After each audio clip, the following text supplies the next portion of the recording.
If you search for AI in marketing on Google, you'll get back 11.4 million results.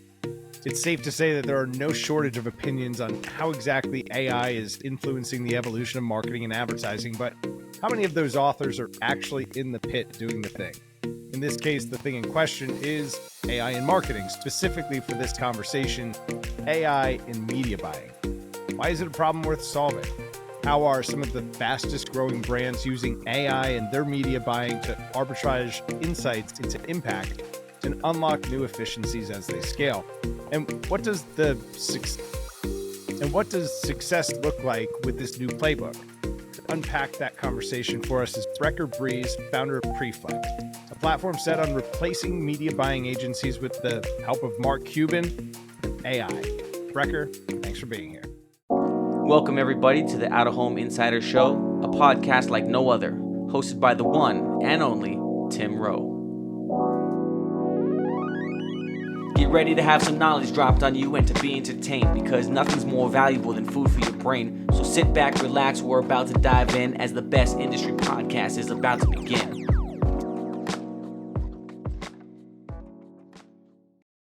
Awesome. Thank you, Tim, for having me. Absolutely. I'm excited to talk about AI in the media buying application. Maybe a place for us to start is where the idea for Preflect come from, and ultimately the Mark Cuban story. I think you've got to tell us the Mark Cuban story at some point. It's a great part of the origin story, but where'd the idea come from? Yeah, that's a great question. So it all started back in early 2019.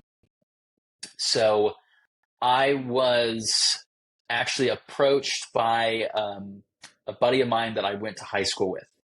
So we were both in college at the time. He came to me, he said, "Hey, I started this company. We're very early stage. It's just me. I'm pre-product, right? It's everything's kind of in the ideation stage. I'm pre-product. I need good people to join me."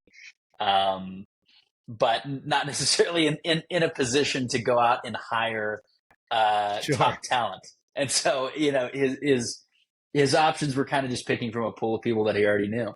And we were both really interested in economics. We were studying economics in college and interested in a lot of the research that was going on and a lot of the software products that were coming out based on modern 21st century experimental economics and things like that. And so Ian's concept was creating pricing software for Shopify businesses. And at that time, we weren't really focused on the SMB space. We were just more focused on mid-market to up-market Shopify brands and having pricing optimization software where we ingested a bunch of data and we were able to make optimal pricing recommendations for these large Shopify brands that had really, really high impact on profitability and sales and demand and things like that. And so Ian McHugh, he actually had co-authored a book with Mark Cuban when he was a teenager. And that's a whole another story, a long That's a whole story. other episode. Yeah. So he had worked with Mark, and the book did really, really well. And so at that point, he was not super close with Mark, but friendly. A couple years ago, they had made some money, wrote this book, got some really good PR out of it. And so he emails Mark and says, "Hey, I want to get into a incubator, right? Some sort of program like that in LA, Chicago, New York. Would you mind writing me a letter of rec?"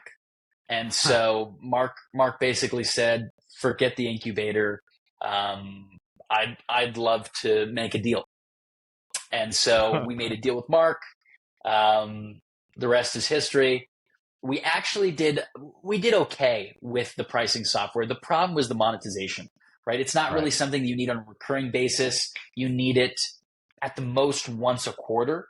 But at the time, we were working with mid-market brands. And so mid-market brands needed it not even once a quarter. They needed it twice a year, realistically. And so getting recurring revenue and getting cash flow in was an issue. That was always a hurdle. And so we started to create other features and other products that were in that platform. And so we started playing with using all that data we were ingesting for our pricing model. And one of those things we were doing, we were predicting customer lifetime value. And we realized that predicting customer lifetime value based on that historical Shopify data was great for building Facebook audiences. And so this was about a year into building that first product, and that feature really took off. So we started getting some referral business and doing some deals where people just wanted that. They were like, the pricing stuff is cool, but I'm more interested in these audiences, that, these custom audiences that your model is creating. And we kind of paused for a second. We were like, we might be onto something here, right? There's way more demand for this one feature than the entire platform. And so we basically packaged that as its own product. That did really well. And so we kind of sat down and said, okay, we're going to rebrand, we're going to relaunch, and we are going to turn this feature into its own product. And so we were very fortunate that Mark and a couple other investors of ours had a lot of confidence in us personally, and really were able to sort of see the light in the traction that we were gaining from that feature, in the old platform. And we were able to raise a little more money. And so that last round of financing is really what paid for the Preflect platform. And so it started as just a feature in our old product, and it evolved into its own platform. And now we're here today, several versions of Preflect later, and haven't looked back. So I still am so interested in pricing, and I loved that product, but just as a business, this has turned out to be a lot better. That's it. When you find a problem that people say, hey, we'll pay you to solve this one, optimize in that direction. That's a pretty good lesson there. You started this in 2019 with the pricing, and then it's evolved into an AI-enabled media buying platform. How did iOS 14.5 impact your visibility? Was that an accelerant for the platform, or did that set you back in any way? So, to be honest, I don't even know if we would be here if that didn't happen. No kidding. Because we were able to, I think there was a lot of media buyers that were really relying on the targeting that was inside of Facebook. Okay. I think there were a ton of agencies that were, they got really good at picking interests. And they got really good at using everything that was inside of Facebook to target customers. And while we do things a little differently than we did back then in terms of the ad buying side, that was really right. Those they were lifetime value based audiences. Facebook called it. It'll come to me. I can't think of the technical Facebook term off the top of my head, but value based lookalikes. That's what Facebook calls them, is value based lookalikes. So at that time, with that being kind of our crutch, that was working really, really well right at that time. And so even though there was a lot of data asymmetry, and we weren't a data platform at that time, we weren't a attribution solution at that time. Just in terms of pure results, from a results standpoint, we were performing so much better than our competition, which at that time really wasn't other software competitors. It was boutique, small ad buying agencies in the Shopify space, that it enabled us to grow quickly, even as the new kid on the block, and doing things way different than the traditional agency model or the traditional software model. So I, to be honest, I don't know if we'd be here. I think the fact that everyone else was doing so poorly kind of gave us that opportunity. And we had a lot of people that just said, you know what, I'm willing to try anything right now. Right. And so it was a really good time to acquire customers, because you had a lot of people that were just so disgruntled with what was going on, and they sort of saw their Facebook funnels just fall apart, that they were so willing to try new things. And I think that was a really good thing for us. Oh, that's an interesting time period to look back on as we head into this cookieless future. We'll see if we can apply some of those same lessons you identified, or I guess you were identified as a natural competitor to those boutique agencies at that time. But you've identified this pocket of brands spending between $3,000 and $90,000 that have a specific problem set that you're able to solve. What is that challenge that is similar for brands spending in that range? Yeah, the challenge for those brands, and again, I'd like to preface this as I'm definitely not knocking the agency model and the people that are in that line of work. There's very good people, very hardworking people in that line of work. But the problem is for some of their customers, if you just look at it from a sheer financial perspective, it doesn't make a lot of sense. Right. So if you're a small Shopify brand and you're doing 6, 7, 800,000, $1 million a year in sales, and you're trying to grow, right? You don't want to be $1 million a year brand forever. You want to be a 5 million, 8 million, $10 million a year brand. You have two options, right? You either need to have solid unit economics in your marketing that's generating not just cash flow, but also profit that you can reinvest into growth, right? So if you're getting a really good return on ad spend, there's money left over at the end of the month over month, quarter over quarter, year over year, you're going to continually invest more. You have to spend money to make money. And so you have to spend money on ads if you want to make more money on ads. It gets to a certain point where you can only optimize so much. You have to start scaling.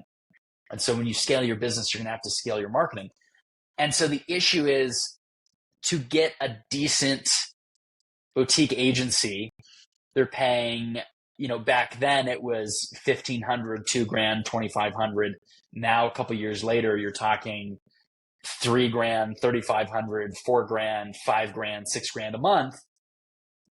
So think about that for a second, right? If you're a brand that your total sales, maybe right now it's a startup brand that's doing $50,000, $60,000 a month, say that a huge majority of that's coming from paid social, maybe in the range of $30,000, $40,000 a month.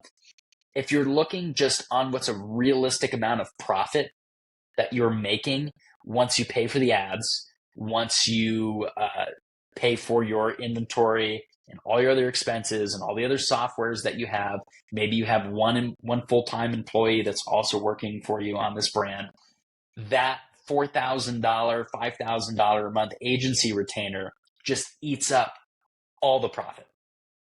Which is sometimes 100% of it. And that's the growth engine. That's the flywheel.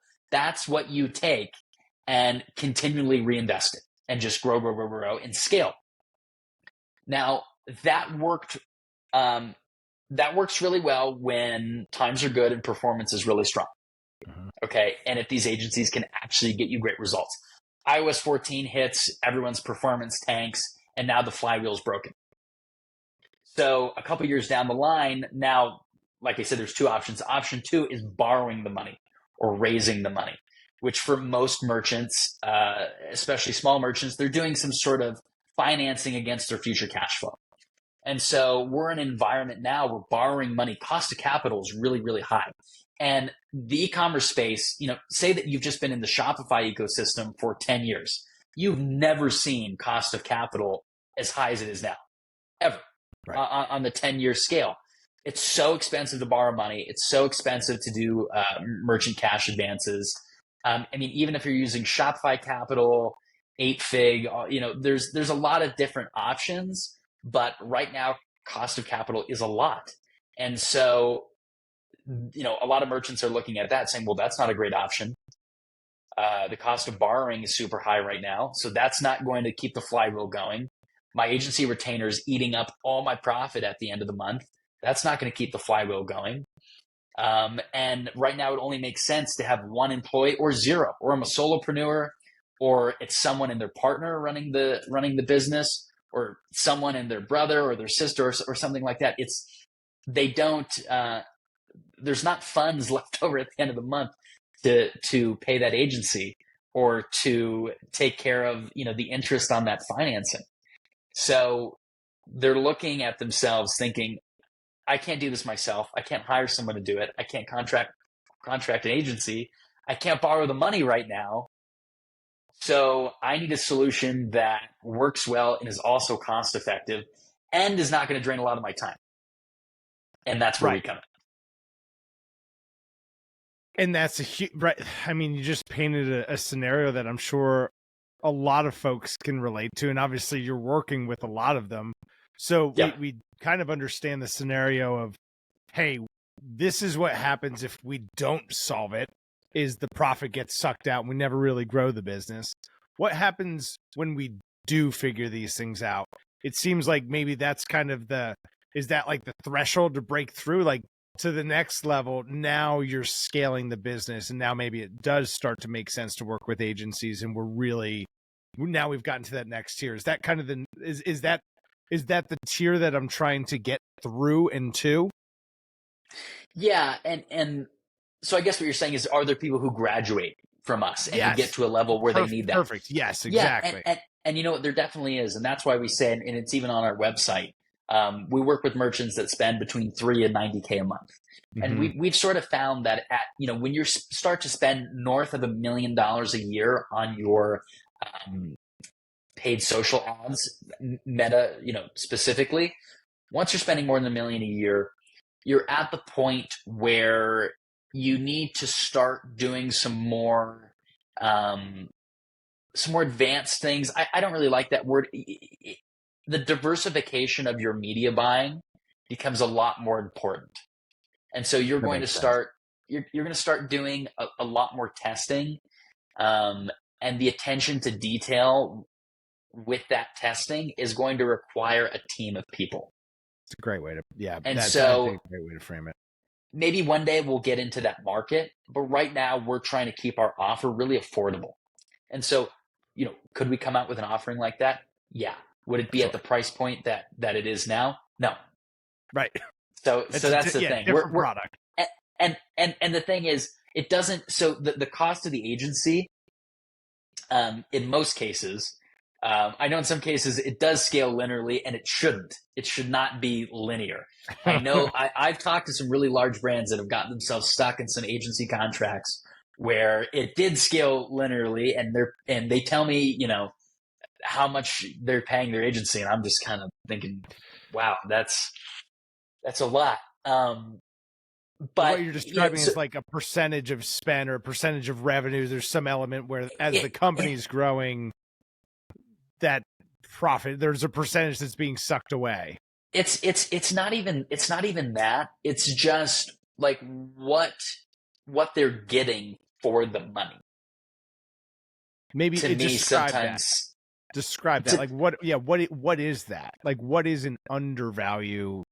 So I'll give you an example. And this example is important too, because it also makes it clear the space that we're in and why we're in the space that we're in. Yeah. So an agency with a retainer, that's $4 or $5 a month, that's working with our customers. Okay, that's a massive. There's sort of a floor of like the minimum that you're going to have to pay actual humans to be inside your ad account every single day. Right. And so for a highly qualified agency, that's around the floor. Maybe the floor is a little lower than that. Now, if you're spending $100, $200, $300 a month on ads, it should not be, I guess to make the example easier, if you have someone with us spending $10K a month and they used to pay their agency $5 a month, mm-hmm. and a similar merchant is spending 10 times more, right? They're spending, instead of 10K, they're spending 100K per month. They should not be paying their agency 10 times more. They can find really good people in a really good big name professional agency with great references to run their marketing for a lot less than $50,000 a month. You know what I'm saying? So it doesn't scale linearly, and so you get to the point where it's in the budget very reasonably to pay for an agency. But when you're in that 3K to 90K per month spend range, that's sort of the pocket where those extra funds, they need to go into growth. You cannot afford actual advertising, the actual not advertising, paying someone to look at the advertising. And once you break through that, right, because the cost of contracting agency doesn't necessarily scale linearly, then it starts to make sense to contract out an agency, like just from a finance standpoint. And I think, even on the larger end, I think I see a lot of agencies right now doing the same amount of work for someone who's spending $250,000 a month versus a brand that's spending $2 million, $3 million a month. And like I said, those are the instances where I see it scaling linearly. Yeah. And I think it's a pain point that a lot of people feel. Yeah. But we will get into that space one day. Sure. We will tackle that space one day. But I think the immediate need in the Shopify ecosystem right now is figuring out how can you get these small merchants to not be small anymore. And I think that should be the number one goal of Shopify right now. I've said this, a lot, and I'll say it again. I think Shopify's number one priority right now is, they make a majority of their money off of a handful of gigantic companies. Right. If they want to be top dog in this space forever, not just sort of in this cycle that we're in right now, but if they want to be the gold standard for the next 100 years in this space, they need to figure out how to take these $1 million a year stores and turn them into $100 million a year stores. And a big part of that is freeing up capital and making it easier to reinvest in that flywheel and grow. And that's our goal. And I think that should be Shopify's number one goal too, because then they're going to grow their customer base exponentially if they can solve that. And as much as people want to say it's not, the number one driving force behind that is paid social. I talk to SMS guys and email guys. And I mean, even though you're big in out of home, it's still paid marketing, but it's, sure. I go back and forth with the email guys and the SMS guys about this all day long. And my question always is, okay, you're driving traffic to the site and you have killer pop-ups and you get a bunch of SMS signups. Where did the traffic come from? It didn't come out of space. It came from somewhere. The traffic from somewhere. The traffic came from somewhere. Someone saw a billboard, they saw a TV ad, they saw an ad on Instagram, they saw an ad on Facebook, they saw an ad somewhere, right?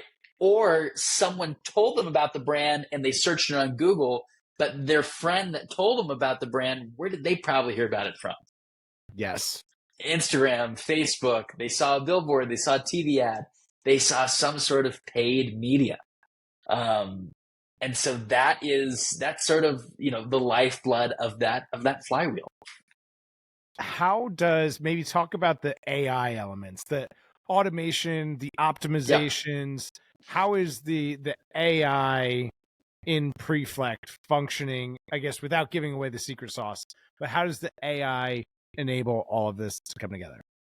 Yeah, that's a great question. So, I mean, that really is our secret sauce. And that's also how we, from a business end, keep our labor costs, very low compared to how many accounts we service.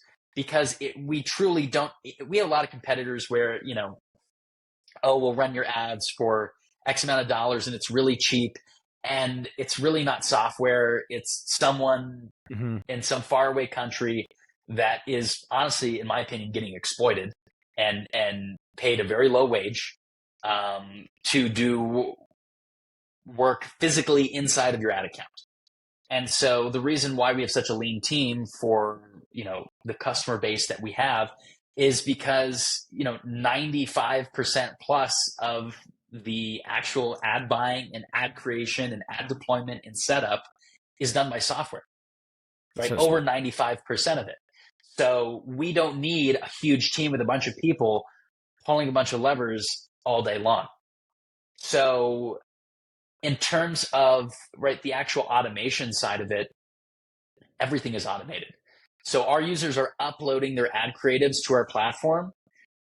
We're scanning your site and looking at the ad you uploaded to write ad copy. Mm-hmm. When you deploy those ads, our system is structuring those ads into different ad sets, into different campaigns, deciding how much retargeting it's going to do, how much remarketing, how much prospecting, where budget is going to go. So that's another thing. We're Facebook, Instagram, and Google. You set one budget. You don't set a budget for Facebook and a budget for Instagram, or just a budget for Meta and a separate budget for Google. It's just one budget for all of your marketing. So our system is also taking control of your budget allocation strategy and sort of playing around with that over time.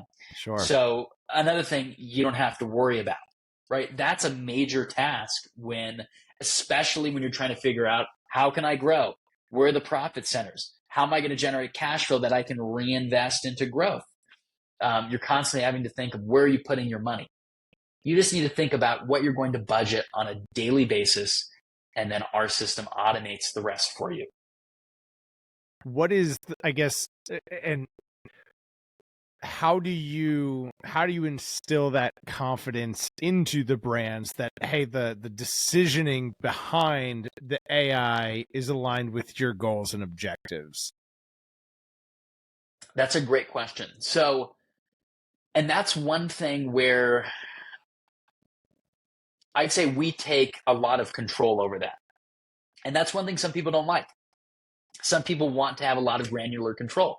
And if you want to have a lot of granular control, I always suggest teach yourself how to run your own ads, right? You're going to have to make the time and you're going to have to do it yourself. We're very, very prospecting heavy. And so our goal, and again, this is one thing that's different from an agency. An agency wants to find a brand that has a really good list in their Shopify account that's not, getting tapped, and then blast them with SMS and email and a ton of retargeting. Right. And it's going to look like you're getting a super good return, maybe for a couple of months, and then you've burned the list, and then everything just tanks. That's not our strategy. Our strategy is to have a really complete funnel and a really good foundation that's built on prospecting. We want to help you grow, and to grow, you have to find new customers. That's the only way you grow, right? You can only sort of milk the cow so much with your existing customer base to a certain extent. And there comes a point where to grow, you have to prospect, you have to acquire a ton of new customers who've never seen your brand before and are trying your product for the first time. You have to grow that base. And so we're very, very prospecting focused. And like I said, some people want more granular control. They don't like that. They want to be more heavy in retargeting or this, that, or the other. That's another thing. Our system takes control of that funnel and that allocation strategy. And it does what it thinks is best for you through the lens of growth. And to us, what growth means is finding more new customers, not just doing a bunch of retargeting and having short-term gains, but building a really good foundation. I think that would align to most people's idea of what growth is continuing to find new customers. Yeah. How do you ultimately solve for like big platform changes, like performance max or some privacy changes? How do you accommodate or solve for those things in real time? Yeah, it's a great question, and I can also touch on attribution a little bit here. Yeah, so, please.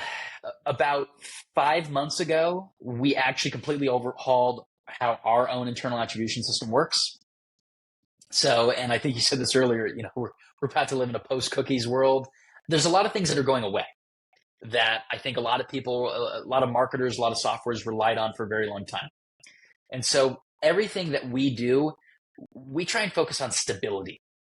So we want to invest in new things and new technologies and new ways of doing things that sometimes are not the best way right now, but they're going to have a lot of consistency and be less error prone over the long term.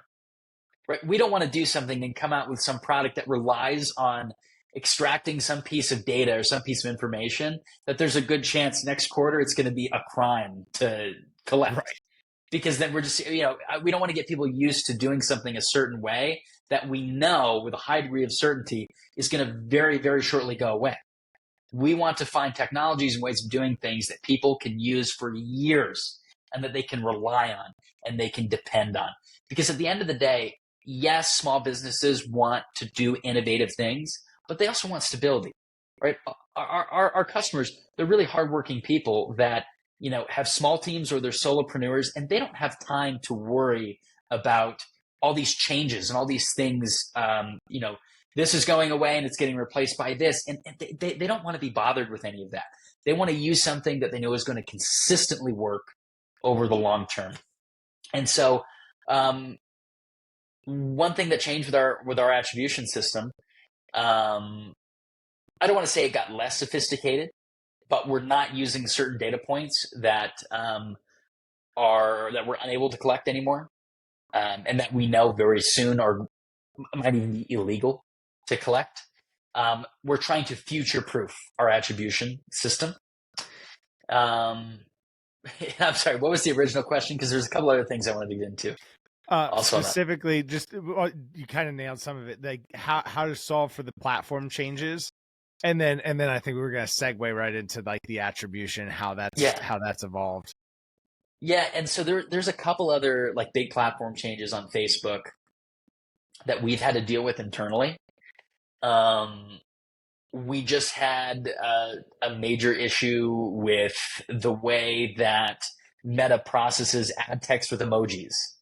And say that one. Sorry, it just broke up. The way that Meta processes emojis in ad text. Oh, wow. And so, certain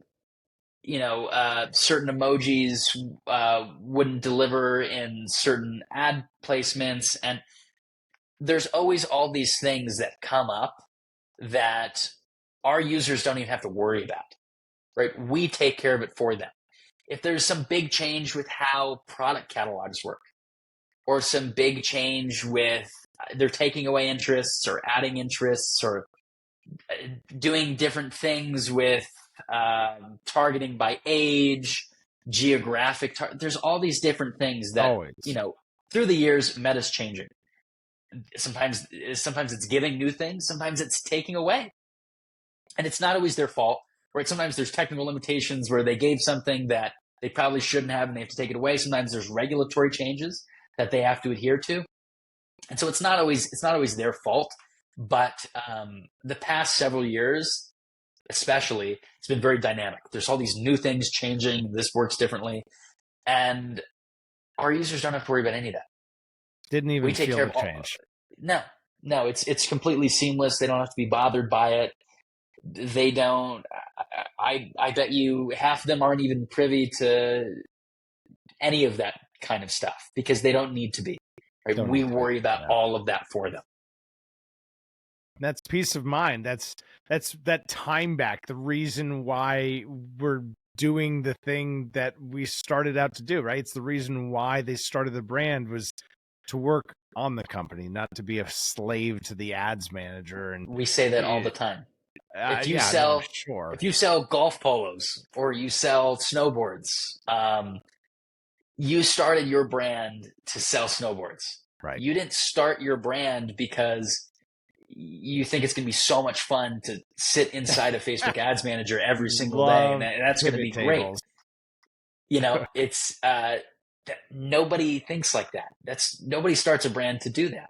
And so that ultimately is our main goal. That's what we're trying to do, is find people that have a great brand. They have a great product, right? It's inevitable that they're going to be big one day, but it's what happens in between now and when that day comes. And so instead of them doing all these things that they have to do, We want them to do the things that they love doing and that they want to do, and we take care of the ads. I can't think of a better exclamation point.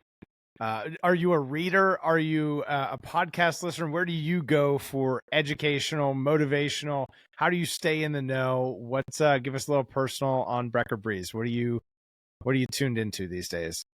Yeah, so it might be kind of embarrassing to say, but the two main sources of information for me are Reddit and LinkedIn. Ooh, I like that. You're the first to use Reddit as a most common resource. What do you love about Reddit? Give us the 411. Why do you love Reddit?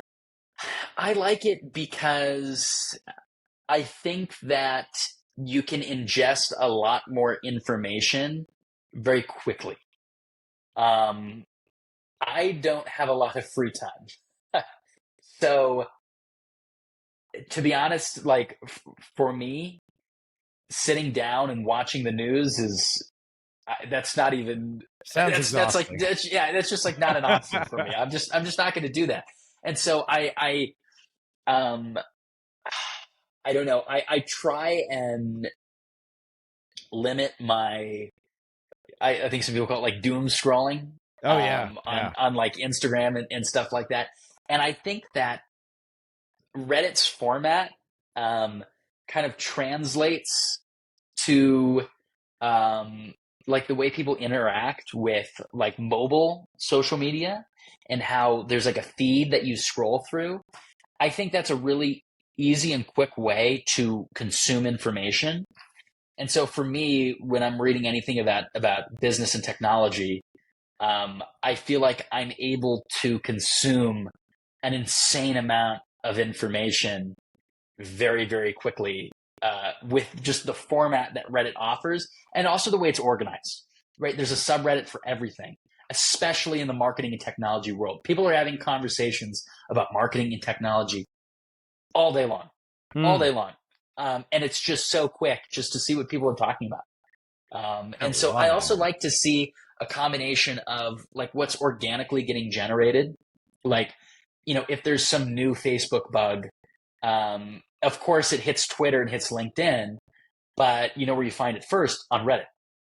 That's where you're going to hear about it. You're not going to find it in some news article. You're going to have some thread in some subreddit that relates to Shopify or Facebook ads or digital marketing, something like that, where there's going to be a bunch of people that 2 days before it made news headlines, they were, you know, complaining about it, saying, "Hey, are you having this problem?" "Yeah, I'm having this problem." "Oh, I'm also having this problem." And then people talk about it. So, stuff like that. Yeah, I think Reddit is honestly like it can't be beat. Man, that is a pro tip. I think there's going to be a lot of folks jumping onto Reddit after this conversation. Give us the Latin long. Where do we get in touch? Where do we follow you? Where are you most active on socials? How do we find you? Yes. The best way to reach out to us would be to go on our site and actually book a demo. So preflect.com and preflectads.com. We own both those domains. Nice. Goes to the same place. But yeah, our website's very simple, like our product. We don't like to bore people with a bunch of information, but it's all over the place on the site. Bunch of forms where you can fill out, very quick form. We don't ask for a ton of information. And then from there, you can book a demo. Beautiful. We'll make sure to link to all of that below. Brecker, thanks again for being here. Thank you, Tim. Absolutely. If you found this episode to be helpful, please share it with someone who could benefit. As always, make sure to smash that subscribe button. And wherever you're listening, leave the podcast a review. That's how you help us grow. We'll see y'all next time. All the way to Tokyo, take a trip down south, down to Mexico. Next stop, Shanghai, the world-class trade show. First class all the way, cause that's how we roll. Yeah, call us the rock star businessman. Rockin' shows we handle business, man. We got our own future in the palm of our hands, cause divided we fall and together we stand. Old friends trip when they see the new whip. I said stay true to yourself as I polish it. Said they wanna be a star like a model chicks. Partying, stacking paper, talking politics. They be spinning the truth when they up in the suits, and we be spitting the truth when we up in the booth. It's time to take them back now, back to the roots. It's the real people music, giving back to the youth. Time will just pass as days go by. You never know if you don't try. Some take a lifetime to know just who they are.